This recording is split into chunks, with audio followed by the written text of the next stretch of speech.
everyone, it's time for Fan Mail Friday, our favorite time of the week. And what's so exciting is that we have some really lovely messages to share with you today. And as someone that loves Fan Mail Friday more than anything that we do, I just adore what happens when I get to open the mail. I don't know about you, but if your mail is full of bills or junk mail or catalogs or things that you don't love, I would encourage you to send your cards, send the things that you make to somebody that you love, because getting the real deal in the mail is like no other.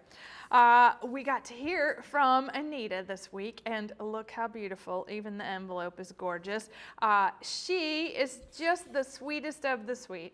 She says, while I was making this card for you, I have to tell you that in my whole life, you are truly a living angel, she says. You're so kind to everyone you talk to about and on Fan Mail Friday, and you can see in your face that you love life and the people around you.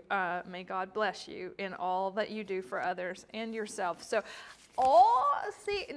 Anita Bartosik, she's in California, and she has been part of our Fan Mail Friday since it ever started. This has been years now. I think it's more than 6 years. I'm not sure. I was just looking to Sarah for some confirmation, but we've been at it for a long time.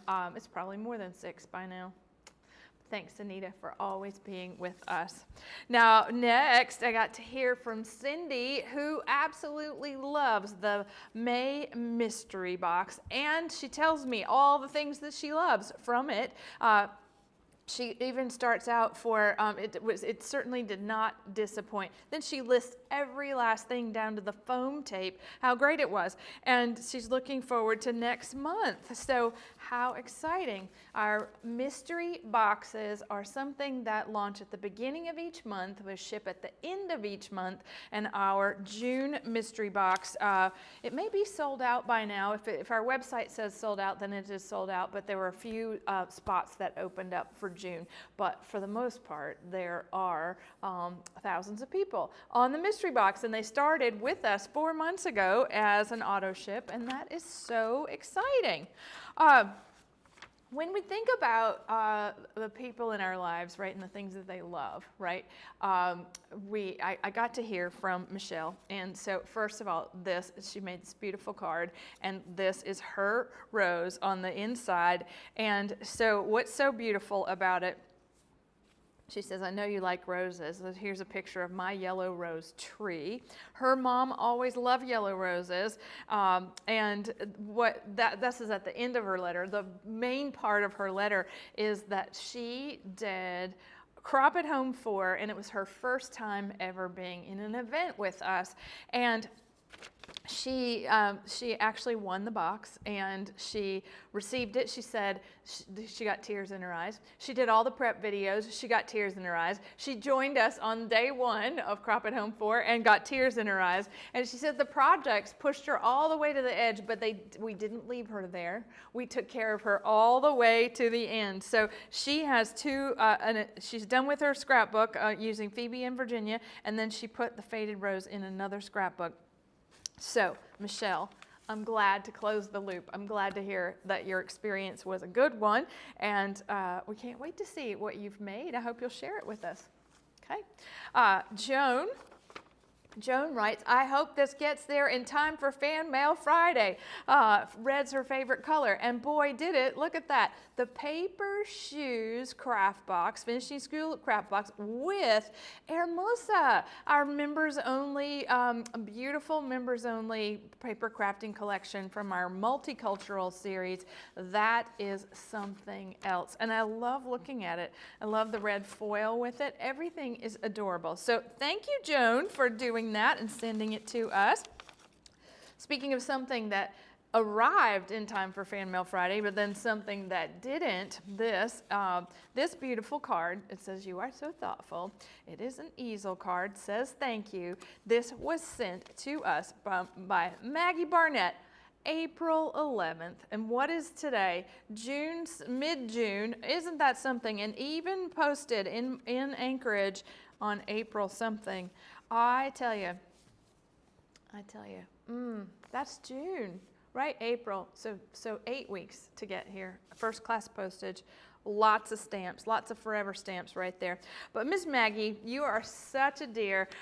She is thanking us for how we made her feel here on her trip to Atlanta, where she walked 2 miles to our office carrying gifts for everyone. And oh my goodness, it was a lovely, lovely time spent with our Alaskan Griffinite. One of the OGs, let me tell you, one of the OGs, yes, originals, yes. Speaking of our Crop at Home 4 experience, we got to get, I'm just going to show you, there's a gift first, because this is fun, but there's even more of a gift. This is from Nora, and she was one of our guests during the live event for Crop at Home 4. This is all from Arizona, fantastic. There's a candle, and my favorite ones are these, Nora. This is fun. I love the prickly pear cactus candy. I like those little jellies, and they are so fantastic. So thank you for that. But what's the funniest thing about Nora writing to us is that she made a beautiful card, and so it says thank you so much. And then look at this. So when it opens, the little flower pot goes 3D. So cute! Isn't that fun? She's done the print and cut flowers from our Cricut design space. And then in this letter, this is the most, I just laughed out loud. All right, so I told you she was a guest, and Sharon and Grayson made her feel very comfortable, and she says that she's painfully shy. And so what's nice about that is that she joined us anyway. And so she had her husband on with us. His name is Joel, and they got the scrapbook pages that we made for them during the event, and she's writing to thank me about it. But the funny thing is, at the end of this, she says, I want to send some goodies and for the scrapbook pages and the album, and the Joel, her husband, is now famous with her family because they all got a kick out of hearing that we got to chat with you. And Joel's new nickname is a hit with the rest of the family too. Here is proof for your free advertising. Ready? The Silver Fox, as seen on Crop at Home 4. Now, I think that the expression on the dog's face really says it all. There's a little suspect right there, and I know it didn't say what the dog's name is, but Joel, that was really funny. I did call you a silver fox right there on TV. And you're so fun. And I love that Nora made you a t-shirt. So this is gonna have to go on our wall so that we can look at you and remember our time with you during the event. That was just one of the highlights of an extraordinary thing that we all did together. So thank you so much for sending these wonderful messages and presents and thoughts, and we'll see you again next week. Bye for now.